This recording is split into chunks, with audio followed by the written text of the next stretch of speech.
went to bed while the other kids, they're still outside. I don't feel time when I sleep, so I snuggle up with my sheet and wait for a brighter day. I play football tomorrow with only my best friends, people I like, but I don't love, are not allowed. I wonder if Sharon will see me, but I'll play cool, 'cause cool. Let's take a look at the new Restorative Center here at OHS.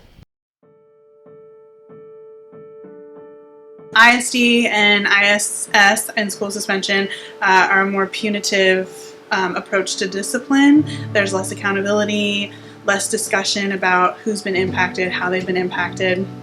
The idea behind restorative is that it's all about relationships and repairing the harm that's been done to those relationships when you've made a bad choice, basically.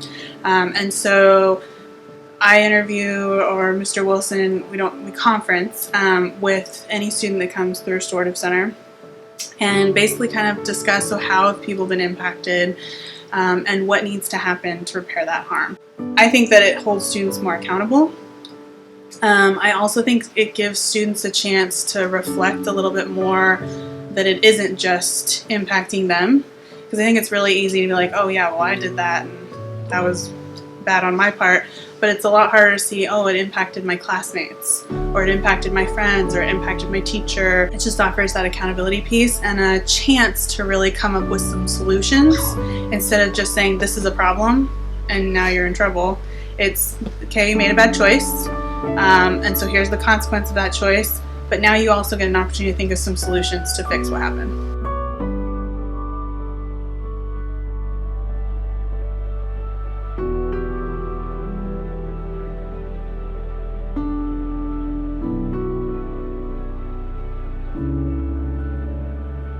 So the process, if a student is sent out of class, then they're sent to the Restorative Center with a pink slip, and they gotta have that pink slip. And then when they come in, they sign in, and they fill out kind of an intake form. That serves kind of two purposes. One, it gives them a chance to take a deep breath, because when you get in trouble, sometimes you can be frustrated. And so it gives them a chance to just kind of reflect, think about what happened, walk themselves through the process. And then I use that as the basis for our conference. If they're in there as an alternative to suspension, so I think it's awesome that we even have this program as an alternative to suspension, because there's been a lot of studies that show when kids are removed from school for suspension, that adds to isolation and that feeling that they're not part of our community. And so by having this, we keep them as part of our community. That process is a little different. They're here full day, so they get the opportunity to keep caught up on their classes while still doing that repair of the harm, making an action plan. So restorative circles are great for conflict resolution. So far, a lot of our circles have been discipline related. However, they do not have to be. Anyone who's interested, who has a conflict, whether it's with friends or teammates or whatnot, and wants to do a restorative circle, they can come talk to me on P1, and we can arrange that. I think that's a really good opportunity for people to open that door for being able to talk in a safe space. With a little bit of structure. Let's look at some quotes from participants of Restorative and how their experience affected them. I don't usually get sent to Restorative, but when I do, I have a place to go over and think about what I have done. My experience was very good. I got my grades up and saw improvement in my education. My experience in Restorative was very helpful, and honestly, Mrs. Keys and Mr. Wilson helped me with emotional issues in drama at school. How did your experience in Restorative impact you? It helped me change my attitude towards teachers and students, and made me think of what I had done. I got my grades up and behavior changed. It really impacted me positively and kept me on track even though I was in trouble. Let's see how using Restorative can help patch up a class conflict. In one of my classes, we had an incident that happened that affected all of us in the class. Mrs. Keys came to visit, and we were able to have a restorative circle in the classroom. We all sat in a large circle and took turns talking about what happened and how it affected us. It was a good opportunity to share support, apologize if needed, and resolve the problem. It was a little awkward at first, but as we participated, I think it brought our class closer together. That was an interesting look at the Restorative Center. Now let's check out who Chick Rocky was and why he was named Chick. McClellan Ward Rocky, more famously known as Chick Rocky, was born on August 10, 1898. He was raised in Bellingham, Washington before attending Washington State College, currently known as Washington State University, where he was a standout athlete in both college baseball and basketball. Chick started his teaching career in Hoquiam, Washington for 3 years before moving to Olympia High School in 1925, where he had a 39-year career, retiring in 1964.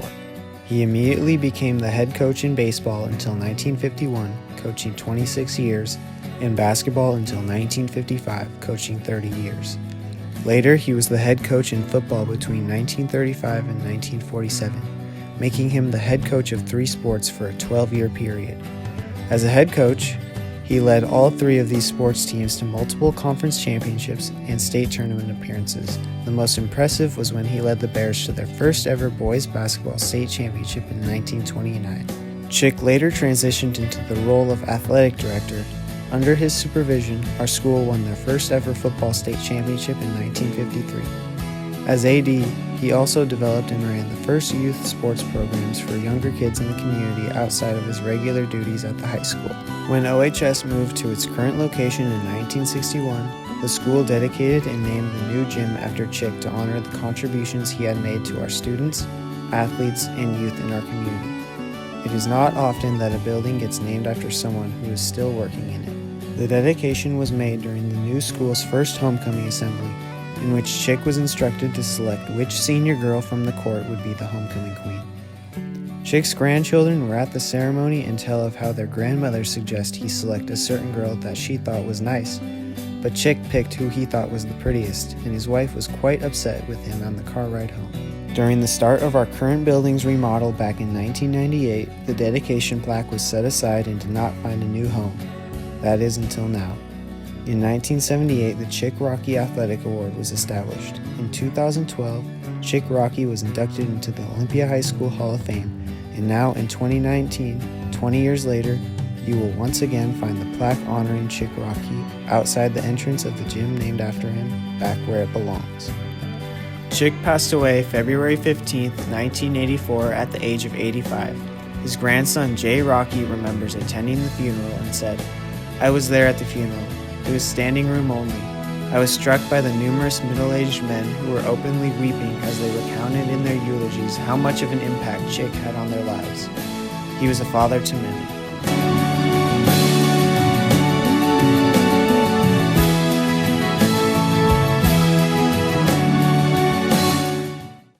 Man, what a historical legend was Chick Rocky for Olympia High School.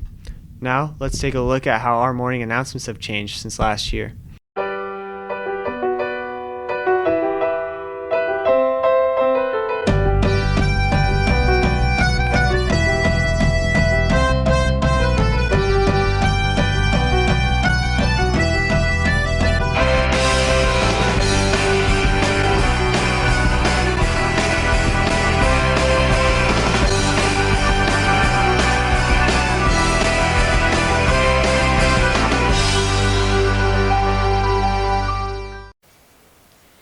Hello?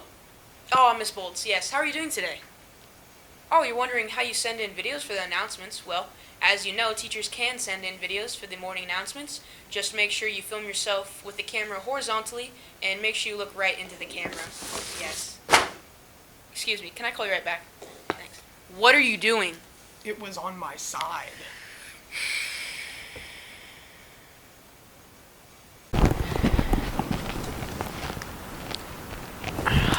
That should do it. Yeah, so every day we only have like an hour to do all the editing, getting all the shots and all of that, so it can be really difficult. A lot of the days I have to stay after school to get the editing done, so, you know, a lot of effort goes into the announcements. I feel like our new system has improved because We're able to go on location. We can move around, do some different things. It doesn't become as stagnant as being inside of a studio. So if it's nice outside, we can go outdoors, or if it's snowing, we can go out in the snow, or stick in the hallways and go on location. And then I think the other cool part too is that if you have an announcement for your group that you want to have made, you can make your own video and then upload it or give it to me, and I'll make sure it gets in the announcement. So that way it's personalized to your group and the things that you want to say. I think that's a lot more powerful than just some newscaster sitting behind a desk doing the same thing all the time. Hey, Morad. I have to give corporate a rundown of what Talk About It Tuesday is, and I'm not sure exactly what it is, so could you explain it to me, please? Talk About It Tuesday is a weekly segment that we have on the announcements, and it introduces and promotes ideas that help us with our social and emotional learning. Okay, thank you. That helps a lot. So the process can be really time consuming and it has to go fast. When kids come to class, at the very beginning of class, we excuse a group of 4 to 5 students to grab our new camera. We have new iPads that we use for videoing this, and then they download the announcements of the daily bulletin onto their phone.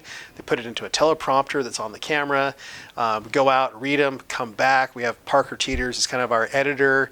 It's cool. You can see different things that you couldn't see before, but at the same time, it's not real simple to do.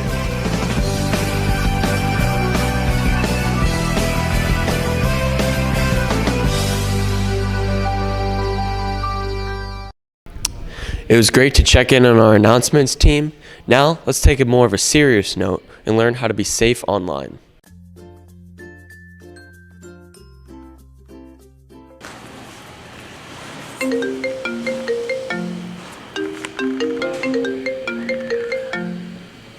This is Barack Obama, your president. Oh, is this President of the United States, Barack Obama? How are you?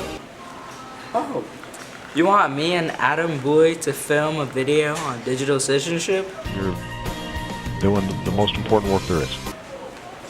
You got it, sir. Goodbye. Bye-bye. Hey OHS, my name's Locke. And I'm Adam. And this is Digital Citizenship.